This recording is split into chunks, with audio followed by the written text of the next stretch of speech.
आपके 50 नंबर में ये वर्णात्मक प्रश्न है खंड बा। ये आ खंड खत्म हुआ। अब ये वर्णात्मक प्रश्न जो हैं ये 50 नंबर में पूछे जाएंगे, जो आपके पाठ्य में गद्य से आधारित पहला प्रश्न है। निम्नलिखित गद्यांश पर आधारित 3 प्रश्नों के उत्तर दीजिए। एक गद्यांश दिया जाएगा जैसा कि इसमें आप देख रहे होंगे। इस गद्यांश के नीचे 3 प्रश्न हैं, नीचे दिए हैं। आप गद्यांश को बड़ी सावधानी पूर्वक पढ़ेंगे। पहले गद्यांश पढ़ लेते हैं। यह कोई बात नहीं कि एक स्वभाव और रुचि के लोगों में ही मित्रता हो सकती है। देखिए बड़ी सावधानी से, तुरंत ही शब्द आ गया मित्रता। जहाँ मित्रता शब्द आ जाए, यदि गद्यांश कोई दिया है उसमें मित्रता शब्द आ जाए, आप तुरंत समझ जाइए कि रामचंद्र शुक्ल के द्वारा मित्रता निबंध जो लिखा गया है, पहला पाठ है, ये वहीं से लिया गया है। बहुत सावधानी से और बड़ी सुविधा की दृष्टि से आपको सरल विधि से मैं बता रहा हूँ। जैसे ही मित्रता शब्द आया, एक ही पहली ही लाइन पढ़ने में पता चल गया कि ये मित्रता पाठ से अवतरित है। इसके लिए आपको पाठों को पढ़ना होगा। जैसे ही शब्द आया हम समझ गए। यह कोई बात नहीं है कि यह एक स्वभाव और रुचि के लोगों में ही मित्रता हो सकती है। समाज में विभिन्नता देखकर लोग एक दूसरे की ओर आकर्षित होते हैं। यहाँ तक अंडरलाइन है, यानी रेखांकित है, जिसके नीचे रेखा खींची गई है। सिर्फ उसी की आपको व्याख्या करनी है, पूरे की व्याख्या नहीं करनी है। व्यर्थ का काम बिल्कुल नहीं करना है, क्योंकि समय बहुत सीमित होता है। पढ़ेंगे पूरा, क्योंकि प्रश्न भी करने हैं। जो गुण हम में नहीं हैं, हम चाहते हैं कि कोई ऐसा मित्र मिले जिसमें वे गुण हों। चिंताशील मनुष्य प्रफुल्लित चित्त का साथ ढूंढता है। निर्बल बली का, धीर उत्साही का, उच्च आकांक्षा वाला चंद्रगुप्त युक्ति और उपाय के लिए चाणक्य का मुंह ताकता था। नीति विशारद अकबर मन बहलाने के लिए बीरबल की ओर देखता था। यानी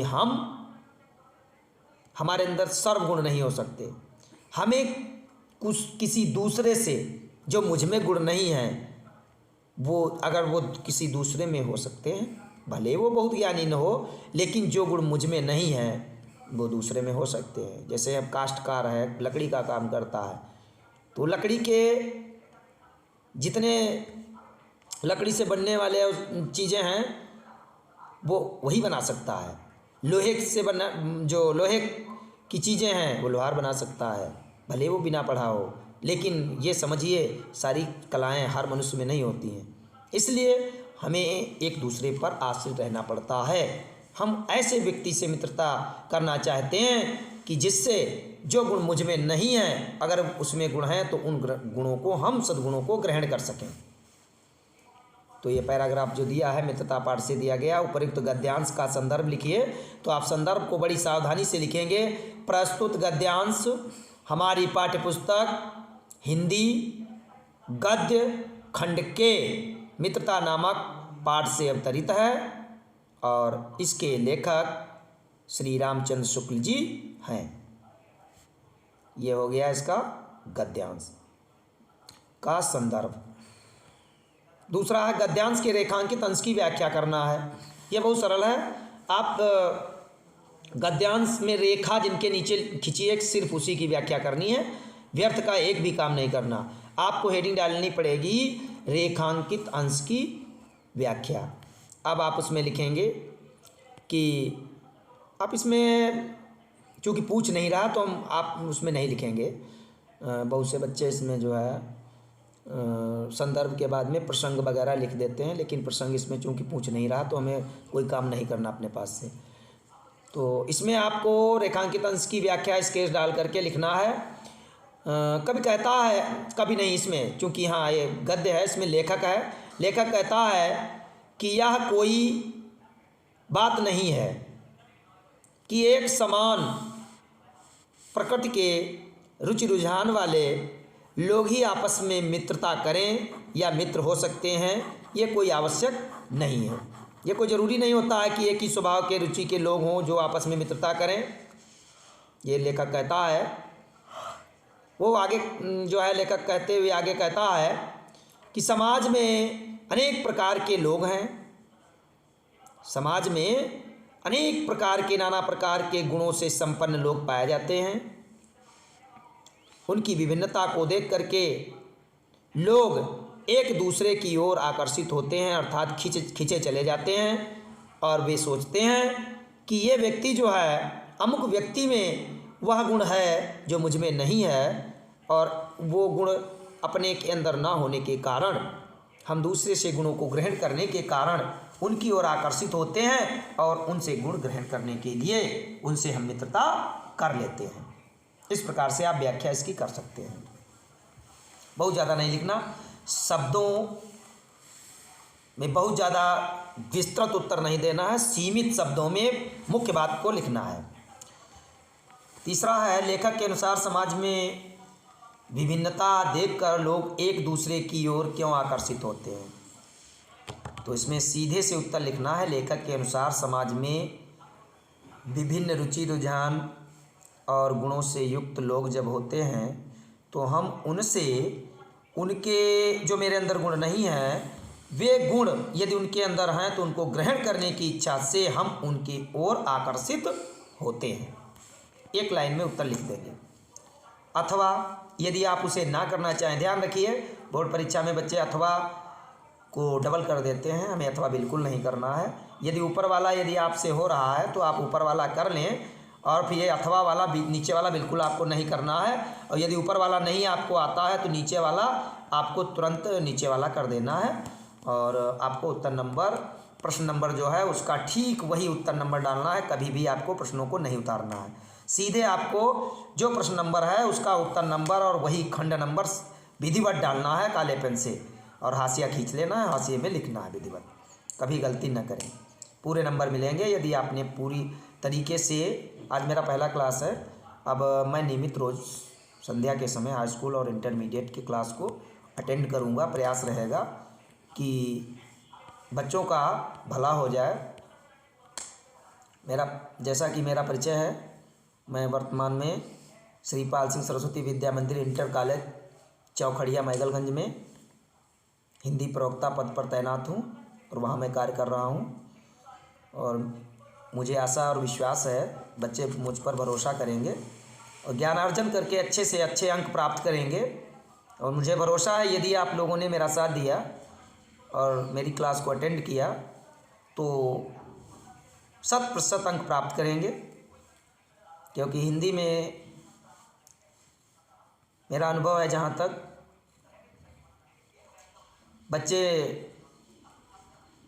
सरल विधि और साधारण तरीक़ों से जल्दी समझते हैं, और मुझे विश्वास है आप समझेंगे। और आपको सरल विधियाँ और तमाम ट्रिक के माध्यम से इस प्रकार से बताने का प्रयास करूँगा कि आपको कहीं पर कोई भी प्रश्न छूटे नहीं। 100% आप क्वेश्चन करके आएँ और ईश्वर आपका साथ दे और आप बहुत अच्छे अंक को प्राप्त करें। तो अथवा वाला भी देख लें।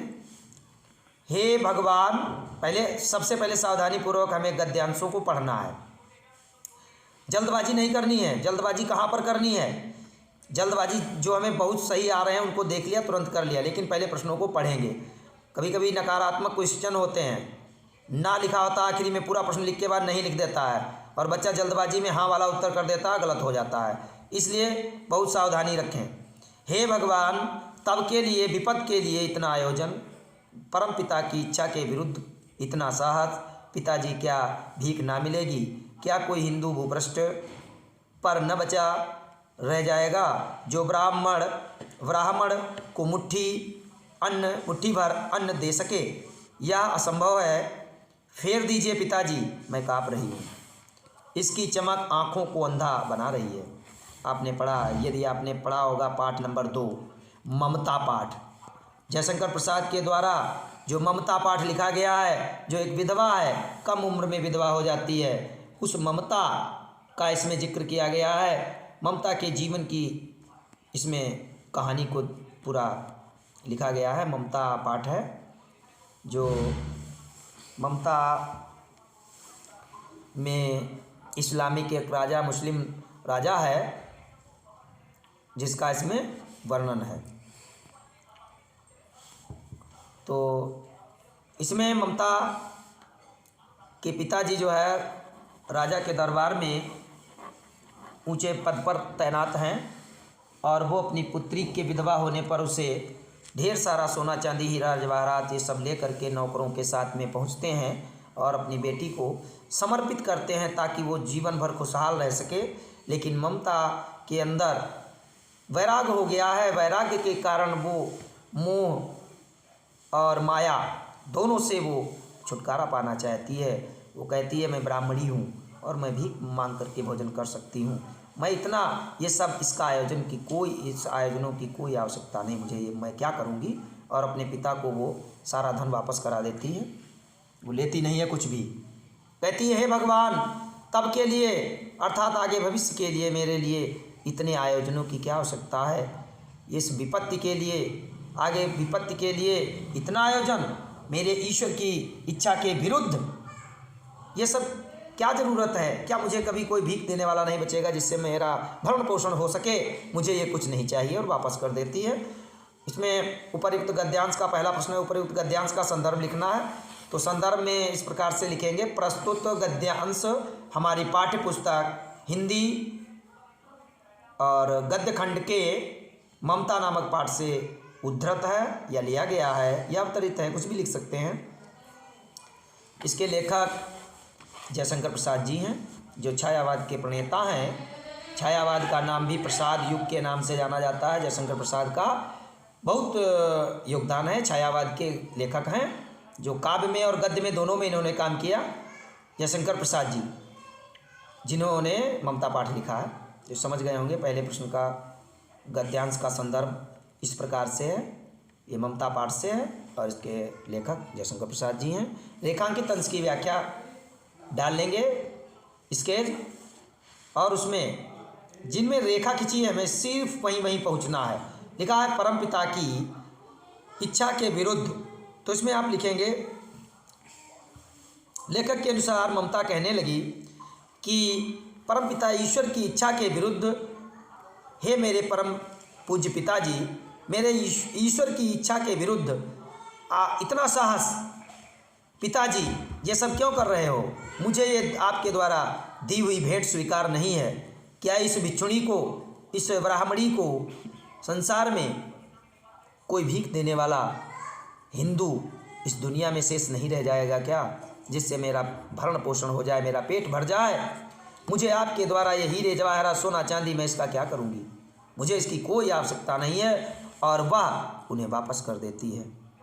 तो इस प्रकार से आप इसकी व्याख्या कर देंगे। सीमित शब्दों में आपको व्याख्या मुख्य बात को लिखना है, ज़्यादा उसमें लिखना नहीं है, क्योंकि समय का भी हमें समय प्रबंधन बहुत ही महत्वपूर्ण है, जिसका हम प्रबंध करते रहेंगे। समय और पूरा प्रश्न पत्र करने से 5 मिनट पहले ही कर लेंगे और 5 मिनट में हम सब चेक कर लेंगे। मेरा कुछ छूटा है तो उसे तुरंत हेडिंग डाल करके मैं पूरा करने के लिए 5 मिनट पहले ही मेरा पूरा पेपर हो जाना चाहिए, और 5 मिनट पहले मिलान करने के बाद ही हम कॉपी को बंद करेंगे, पूरी तरीके से संतुष्ट हो लेंगे। अंत में आखिरी में आपको निबंध लिखना है, और निबंध को तब तक पूरा लिखते रहना है और 5 मिनट पहले लिखने बंद करके लिखना। पूरा पेपर चेक करने के बाद मेरा कुछ छूटा तो नहीं, मेरा सब बिल्कुल सही है, उसके बाद आप बिल्कुल संतुष्ट हो सब लिख गया है, तब आपको निबंध में लिखते रहना है, और अंत में जब घंटी बज जाए तो वहीं पर समाप्त करके बड़ी सावधानी के साथ में आपको OMR 2 वो फाड़ लेंगे। वहाँ क्लास में जो लगे होंगे ड्यूटी में, वो नीचे से 2 प्रतियों में अलग अलग करके वो ले जाएंगे, और आपकी कापी अलग जमा होगी, OMR अलग जमा होगी, और दोनों बंद के जाएंगी। वो विद्यालय की जिम्मेवारी रहेगी, लेकिन आप सावधानीपूर्वक प्रश्न पत्र में सारी प्रविष्टियाँ भरें, अपने सिग्नेचर करें, और कक्ष निरीक्षक के प्रश्न पत्र पर सिग्नेचर कराएं, OMR पर सिग्नेचर कराएं, उत्तर पुस्तिका पर सिग्नेचर कराएं। यदि आप B उत्तर पुस्तिका लेते हैं तो आप उस पर पहली वाली पर A+B लिखें, अगर C लगाएं तो C लिखें, A+B+C, अगर D लगाएं तो A+B+C। पहली बात A+B दो कापियों में भी पूरा लिख जाएगा। बहुत ज़्यादा कापी भरने से कोई फ़ायदा नहीं है, सिर्फ सटीक सही लिखा होना चाहिए। दोनों पृष्ठों पे हिंदी लिखनी है, ये नहीं है छोड़ के लिखना है, बड़ी सावधानी से लिखना, क्योंकि एग्जामिनर सब जानता है। यदि आप समय काट रहे हैं, कापी भर रहे हैं, ज़्यादा परेशान कर रहे हैं उसको, और बात एक ही कह रहे हैं, उसको एक नंबर के क्वेश्चन को बहुत लंबे ले जा रहे हैं तो नाराज़ होता है फिर परीक्षक। इसलिए आप मुख्य बातों को लिखेंगे। जैसा कि हमें लगभग 16-17 वर्ष इंटरमीडिएट हाई स्कूल में पढ़ाने का अनुभव है, मैंने पढ़ाया है। मैं चाहता हूँ कि बच्चे अधिक से अधिक अंक ला करके बढ़िया प्रदर्शन करें, मेरी इच्छा है यही। ममता द्वारा किस कार्य को ईश्वर की इच्छा के विरुद्ध बताया गया है? जो पिता के द्वारा, ममता के द्वारा ईश्वर की इच्छा के विरुद्ध उनके पिता के द्वारा दिए हुए धन, हीरा जवाहरात, सोना चांदी जो देने के लिए आए थे, वह उसे ईश्वर की इच्छा के विरुद्ध बताती हैं। ममता द्वारा किस कार्य को? ममता द्वारा पिता के द्वारा सोना चांदी हीरा जवाहरात भेंट करना ईश्वर की इच्छा के विरुद्ध बताया गया है। ईश्वर की इच्छा के विरुद्ध क्या बताया गया है? वो कहती है कि पिताजी, इसमें देखिए आप लिखा है, हे भगवान, तब के लिए विपत के लिए इतना आयोजन, परम पिता की इच्छा के विरुद्ध इतना साहस। वो कहती है, हे प्रभु, ये ईश्वर की इच्छा के विरुद्ध बताती है कि यदि ईश्वर ने मुझे विधवा बना दिया, मुझे ऐसी स्थिति प्रदान कर दी है, तो पिताजी आप मुझे धन और ये सब दे करके मैं इसका क्या करूँगी? तो इसका सटीक उत्तर आपको लिखना है, ममता द्वारा पिता के द्वारा दिए गए धन के भेंट को ईश्वर की इच्छा के विरुद्ध बताती है, यह बताया गया है। प्रश्न नंबर 2। अब आप काव्य में आ जाइए। यहाँ से काव्य शुरू हो गई। पद्यांश है ये। पद्य यानी काव्य, यानी जहाँ लय, तुक, छंद आदि का बंधन होता है और वो भाव प्रधान रचना, प्रवाहपूर्ण भाव प्रधान जो रचना होती है उसे पद्य या काव्य कहते हैं। गद्य में क्या होता है? जहाँ लय, तुक, छंद आदि का बंधन ना हो, लय, तुक, छंद आदि के बंधन से मुक्त रचना, स्वतंत्र रचना गद्य कहलाती है। और गद्य में क्या होता है? ये जो काव्य होती है ये भाव प्रधान होती है, और वो जो गद्य होती है वो उसमें भाव की अपेक्षा उसमें प्रवाहपूर्ण होती है। वो प्रवाहपूर्ण तो दोनों होती हैं, लेकिन ये जो होती है काव्य जो होती है भाव प्रधान होती है, इसमें भावों की प्रधानता होती है। गद्य जो होती है वो विचार प्रधान होती है, उसमें विचारों की प्रधानता होती है। तो गद्य लय, तुक, छंद आदि के बंधन से मुक्त रचना गद्य कहलाती है, जिसमें विचारों की प्रधानता पाई जाती है। और काव्य क्या है? काव्य वह विधा है जो लय, तुक, छंद आदि के बंधन से युक्त रचना हो। उसमें है मुक्त, इसमें है युक्त, यानी इसमें सब कुछ होना चाहिए ये, तो वो, और इसमें भावों की प्रधानता हो, वो पद्यांश या गद्यांश कहलाता है। इसमें 3 प्रश्न हैं, इसके भी नीचे 3 प्रश्न दिए हैं जिनको हल करना होगा, लेकिन सबसे पहले हम इसको पढ़ा दें। देखिए, चरण कमल बंदो हरिराई, जाकी कृपा पंगु गिरि लंघै। जहाँ जहाँ गलतियाँ ठीक करें, हम अगर सही पढ़ रहे हैं, अगर गलतियाँ हैं यहीं पर जहाँ जहाँ वहाँ ठीक कर लें। चरण कमल बंदो हरिराय, जाकी कृपा पंगु गिरि लंघै। लंघै, ये इसको ठीक कर लेना।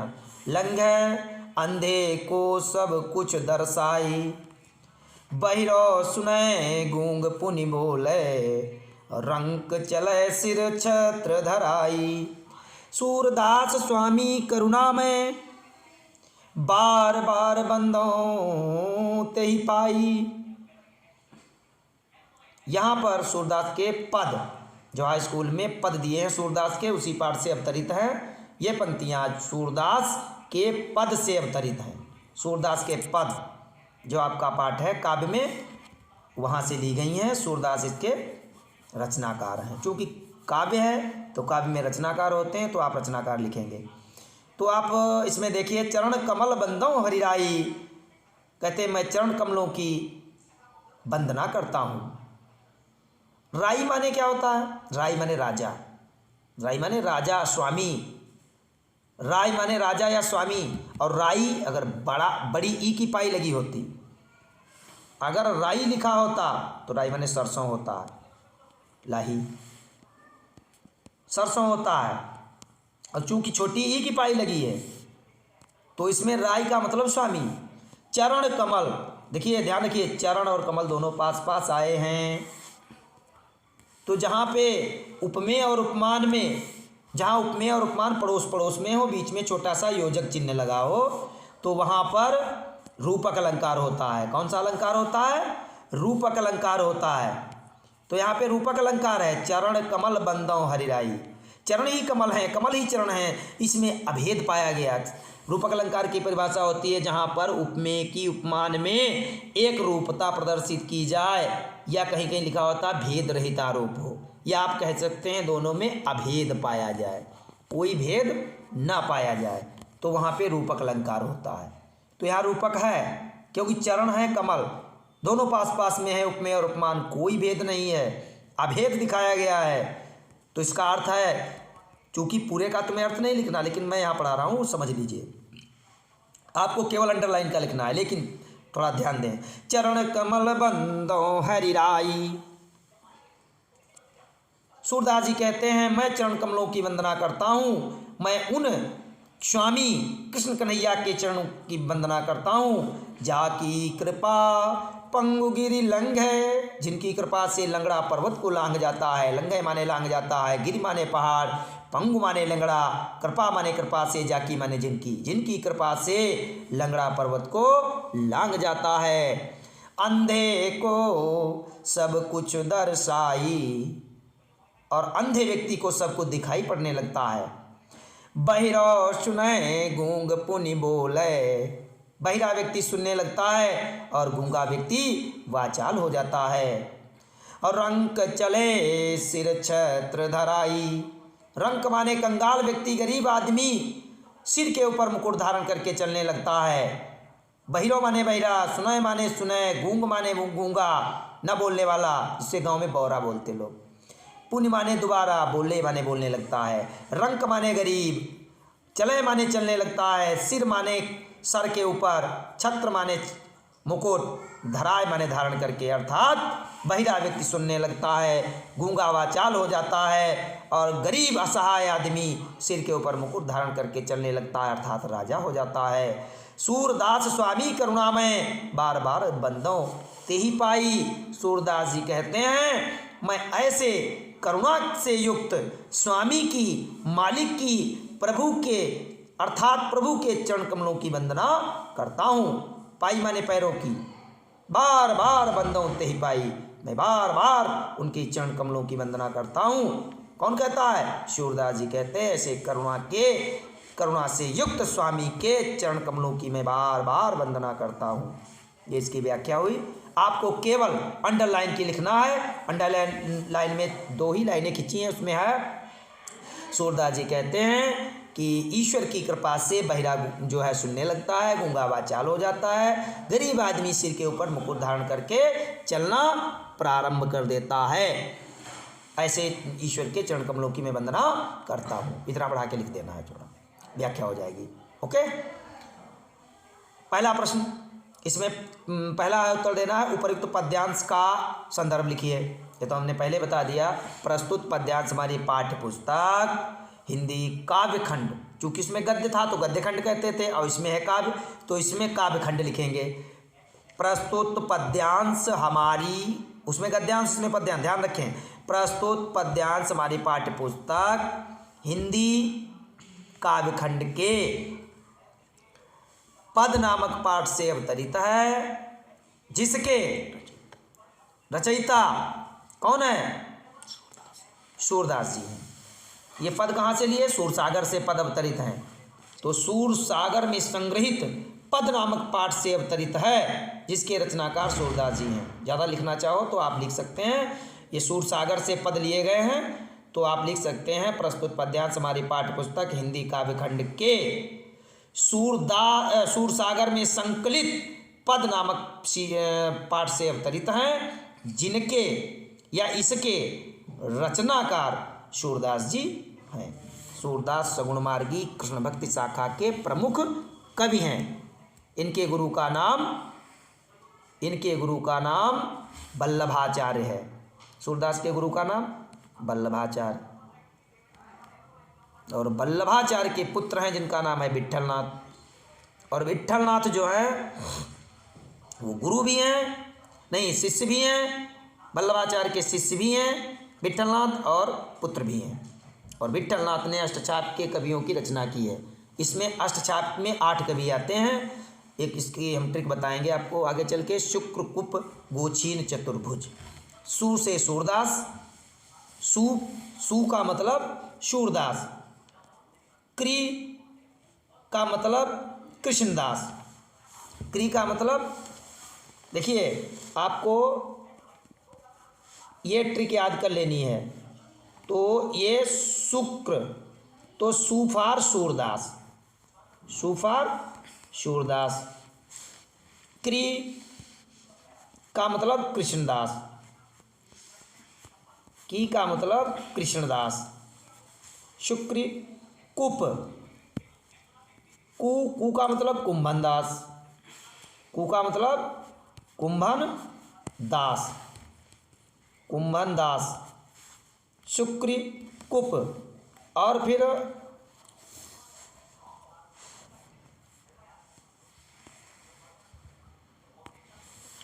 कुप और पा आ जाएगा, तो पा का मतलब हो जाएगा, पा से परमानंद दास, परमानंद और दास, आप समझ लीजिए इसे, परमानंद दास। शुक्र, कुप। अब गोछीन, गो से गोविंद स्वामी। तो आप शुक्र, कुप, गोछीन, चतुर्भुज। सु फॉर सूरदास, सु से सूरदास, शुक्री से कृष्णदास, शुक्र, कुप, कु से कुंभनदास, पा से परमानंद दास, शुक्र, कुप। और फिर गोछीन, गो से हो गया गोविंद स्वामी, समझ लीजिए आप, गो से गोविंद स्वामी, गो और छी न, गो और छी से छी फार छीत स्वामी, गो छी और ना, फिर हो गया ना से नंददास, ना फार नंददास, गोछीन। और अंत में है चतुर्भुज दास, चतुर्भुज। तो चतुर्भुज का मतलब चतुर्भुज दास। तो शुक्र, कुप, गोछिन, चतुर्भुज, ये अष्टछाप के 8 कवि हैं, जिनकी अष्टछाप की रचना वल्लभाचार्य के पुत्र विट्ठलनाथ ने की थी। तो अष्टछाप के प्रणेता विट्ठलनाथ हैं। विट्ठलनाथ के 4 शिष्य कौन कौन से हैं? शुरू के जो प्रारंभ के 4 हैं, सूरदास, कृष्णदास, कुंभनदास, परमानंद दास, ये 4 जो हैं ये शिष्य हैं वल्लभाचार्य जी के। और उसके बाद में गोविंद स्वामी, चीत स्वामी, नंददास और चतुर्भुज दास, ये 4 जो शिष्य हैं ये विट्ठलनाथ के हैं। तो अष्टछाप में 4 वल्लभाचार्य जी के और 4 विट्ठलनाथ जी के शिष्य इसमें संग्रहित हैं। अष्टछाप की रचना की गई है इनके द्वारा। ठीक है, ये हमने बीच में आपको विषय वस्तु से संबंधित जानकारी प्रदान की। इसको आप पीछे बैक करके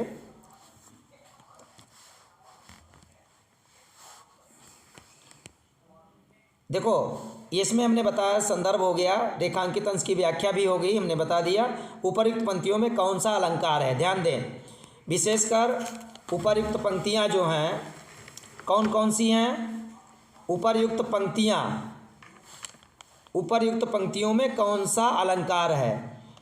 तो उपर्युक्त पंक्तियां चरण कमल चरण और कमल दोनों पास पास में हमने बताया, योजक चिन्ह लगा है, तो इसमें रूपक अलंकार है। इसमें कौन सा अलंकार है? रूपक अलंकार है। तो उपरोक्त पंक्तियों में रूपक अलंकार है। ये बिल्कुल क्लियर हो गया। अब आपका अथवा करके दूसरा है, सुनी सुंदर बैन सुधा रस साने, सयानी है जान की जानी भली, तिरछे कर नयन तिन्हें समुझाई, कछु मुस्काए चली, तुलसी तेहि अवसर सो हैं, तुलसी तेहि अवसर सो हैं सभी, किरावरे अवलोकति लोचन लाहुवली। ये पंक्तियाँ इसमें गलती हो गई है, फॉल्ट है, इसको आप काव्य की पुस्तक से देख लेंगे। यदि आप इसमें जो है ये लिखने में टाइपिंग में गलत हो गया है, सुनि सुंदर वैन सुधारस, सुधारस साने सयानी, ये जो पंक्तियां हैं ये इसमें कुछ मिस्टेक हो गई है टाइप करने में, जिसको सुधार कर लें। जैसे हमने इसको पढ़ा तुरंत समझ में आ गया कि यहाँ पे जहाँ जहाँ त्रुटि है तो उसको ठीक करें। ये पंक्तियाँ इस प्रकार से हैं, सुनी सुंदर बैन सुधारस साने, सयानी है जान की जानी भली, तिरछे कर नयन दसैन तिन्हें, समुझाए कछु मुस्काई चली हैं, तुलसी तेहि अवसर सो हैं सबे, अवलोकति लोचन लाहुवली, अनुराग तड़ाग में भानु उदय, बिकसी मनोमंजुल कंज कली। यह जो प्रसंग है या वन पथ पर संत शिरोमणि तुलसीदास द्वारा रचित वन पथ पर शीर्षक जो है वहीं से अवतरित है। ये पंक्तियाँ कवितावली अयोध्या कांड से ली गई हैं, अयोध्या कांड से ली गई हैं। आपकी रामचरितमानस में 8 कांड हैं और उसी कांडों में एक कांड है जो इसका नाम अयोध्या कांड है। कवितावली से ये अंश उद्धृत है। और तो इसमें सर्वप्रथम पहला प्रश्न है, उपर्युक्त गद्यांश नहीं उपर्युक्त पद्यांश का संदर्भ लिखिए। तो उपर्युक्त पद्यांश का संदर्भ इस प्रकार से होगा, प्रस्तुत पद्यांश हमारी पाठ्य पुस्तक, पहले संदर्भ स्केच डाल लेंगे फिर लिखना प्रारंभ करेंगे। प्रस्तुत पद्यांश हमारी पाठ्य पुस्तक हिंदी काव्य खंड के वन पथ पर नामक शीर्षक से उद्धृत है, जिसके रचनाकार संत शिरोमणि राम भक्ति शाखा के प्रमुख कवि तुलसीदास द्वारा रचित है, या जिसकी रचना कविवर तुलसीदास जी के द्वारा की गई है।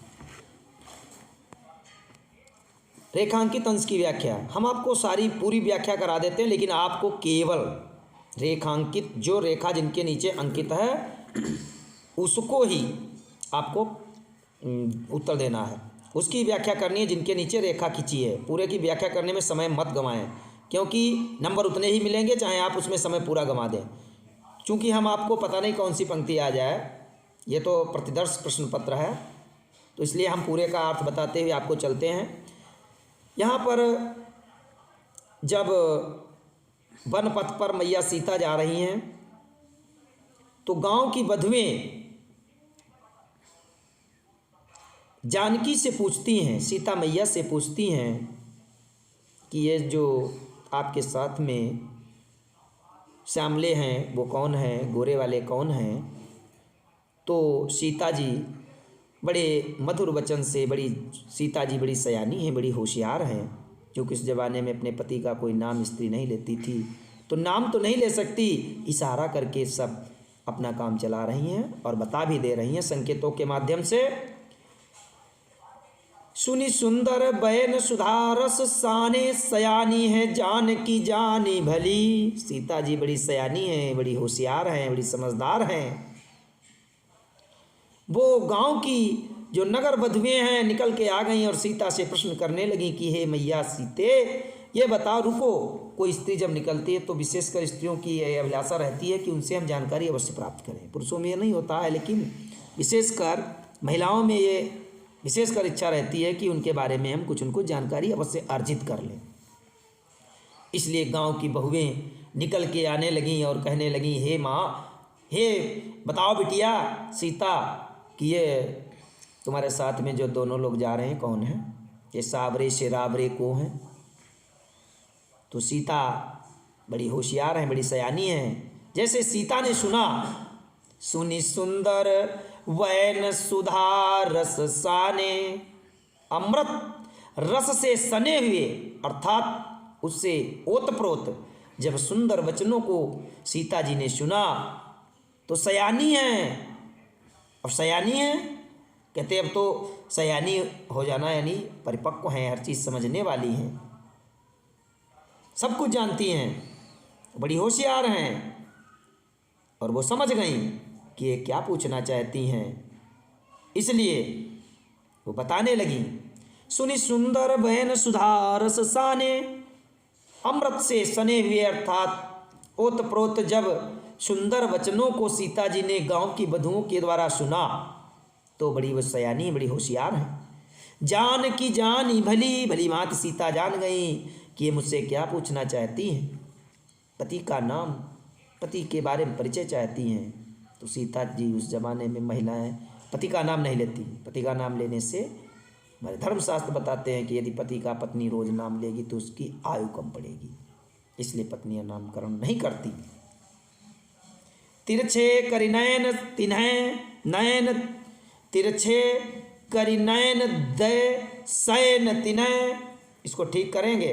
तिरछे करिनयन दय सैन तिन्हें, सीता ने अपने नेत्रों को तिरछा किया और इशारा किया, भौं को चला करके अपने नेत्रों को तिरछा चला करके और बता दिया इशारे में ही, समुझाई कछु मुस्काई चली हैं।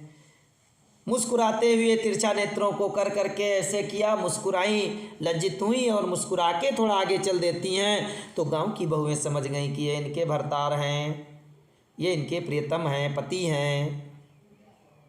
समझ गई महिलाएं, इसलिए मुस्कुरा के चली, ये मेरे हैं। इशारा किया, आंखों को तिरछा करके इशारा करके और मुस्कुरा के थोड़ा आगे चल देती हैं। तो वो समझ गई कि ये इनके प्रियतम हैं। तुलसी तेहि अवसर सो हैं सबय, तुलसीदास जी कहते हैं इस अवसर पर सभी इतना सुशोभित हो रहे हैं, बड़े सुंदर लग रहे हैं, अवलोकति माने बड़े दिखाई पड़ रहे हैं सुंदर।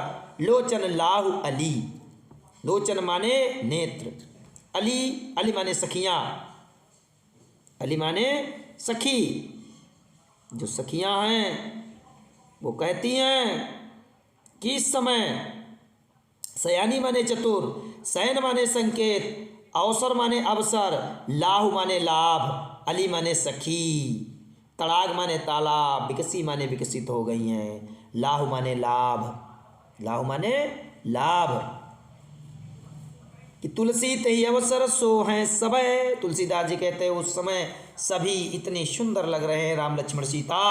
अवलोकति माने देखने पर, लोचन लाहु अली, सखियाँ अपने नेत्रों का लाभ उठा रही हैं, सखियाँ अपने नेत्रों का लाभ उठा रही हैं, अवसर पा करके आंखें भर भर करके खूब अच्छी तरीके से निहार रही हैं। तब क्या लग रहा है, अंतिम पंक्ति है जिसकी आपको व्याख्या करनी है कि अनुराग तड़ाग में भानु उदय, ऐसा लगता है प्रेम रूपी सरोवर में, अनुराग माने प्रेम, तड़ाग माने सरोवर में भानु उदय, सूर्य निकल आया हो, ऐसा लगता है कि प्रेम रूपी तालाब में सूर्य का उदय हो गया है। और क्या हुआ, विकसी मनोमंजु ल कंज कली, और ऐसा लगता है कि प्रेम रूपी सरोवर में सूर्य के निकलने से मन का हरण करने वाली मनोहर मंजुल माने मनोहर, कंज माने कमल, कली माने कलियां। ऐसा लगता है मनोहर कमल की कलियां विकसित हो गई हैं, खिल गई हो। ऐसा लगता है जब इस प्रकार से अमृत रूपी सरोवर में ऐसा लगता है सूर्य का उदय हो गया हो और कमल की मनोहर कलियां खिल गई हो। ऐसा लगता है जब राम लक्ष्मण सीता वन पथ पर जाते हुए नगर की वधुओं के द्वारा प्रश्न पूछा जाता है और सीता मुस्कुरा करके जब उनका उत्तर देती हैं। ऐसे सुंदर वचनों को सुन करके, ऐसे मधुर वचनों को सुन करके गांव की वधुएं उनके दर्शन करके धन्य हो रहे हैं। यह इसमें वृत्तांत बताया गया, बड़ा सुंदर मनोहर चित्रण किया गया तुलसीदास के द्वारा। तो इस प्रकार से इन पद्यांश के अर्थ को ग्रहण कर लेंगे, गलती लेश मात्र कहीं न रह जाए। इसलिए जो पैराग्राफ आप पढ़ें पुस्तक सामने रख लें। यदि इसी से देखें तो जो हमने बताया इसमें सुधार कर लें। थोड़ा मिस प्रिंट हुआ है, प्रिंट जिसने प्रिंट किया उसने एक दो शब्द छोड़ दिए, जिसको मैंने सुधार करके बता दिया है। पुस्तक सामने रख लें। वनपथ से आखिरी ये जो है दिया है, आखिरी वाली पंक्तियां हैं वनपथ पर। अनुराग तड़ाग तथा मनु मंजुल कंज कली में कौन कौन सा अलंकार है? दोनों में अलग अलग अलंकार हैं, ध्यान रखें। हम बता दें आपको, बड़ा सरल विधि है। अनुराग और तड़ाग दोनों पास पास में हैं, दोनों पास में हैं। इसमें योजक चिन्ह छूट गया है, योजक चिन्ह लगा लेना, पुस्तक में लगा होगा, अवश्य लगेगा। अनुराग और तड़ाग दोनों पास पास में हैं। अनुराग उपमेय है, उपमान तड़ाग है। तड़ाग माने तालाब, यानी प्रेम रूपी सरोवर या प्रेम रूपी तालाब। देखो अनुराग, अनुराग, अनुराग का मतलब है जो अनुराग दिया है, अनुराग, और बीच में इसके योजक चिन्ह होगा जो छूट गया, अनुराग और तड़ाग। तड़ाग, अनुराग तड़ाग। अनुराग उपमेय है, तड़ाग उपमान है। पास पास में दोनों शब्द आए हैं। जहाँ पर उपमेय की उपमान में एक रूपता प्रदर्शित की जाए, अर्थात दोनों में भेद न रह जाए, अभेद पाया जाए, वहाँ रूपक अलंकार होता है। चूंकि यहाँ रूपक अलंकार है। अनुराग का मतलब होता है प्रेम, तड़ाग माने तालाब, यानी प्रेम रूपी तालाब या सरोवर, प्रेम रूपी सरोवर। इसमें रूपक अलंकार है अनुराग तड़ाग में।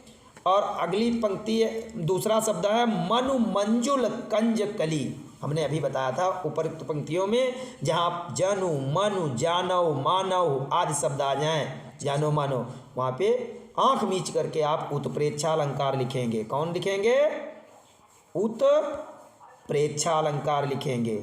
इसमें उत्प्रेक्षा है जहाँ पर उपमेय की उपमान में संभावना पाई जाए, होता नहीं है लेकिन संभावना रहती है कि यहाँ पे ये होगा।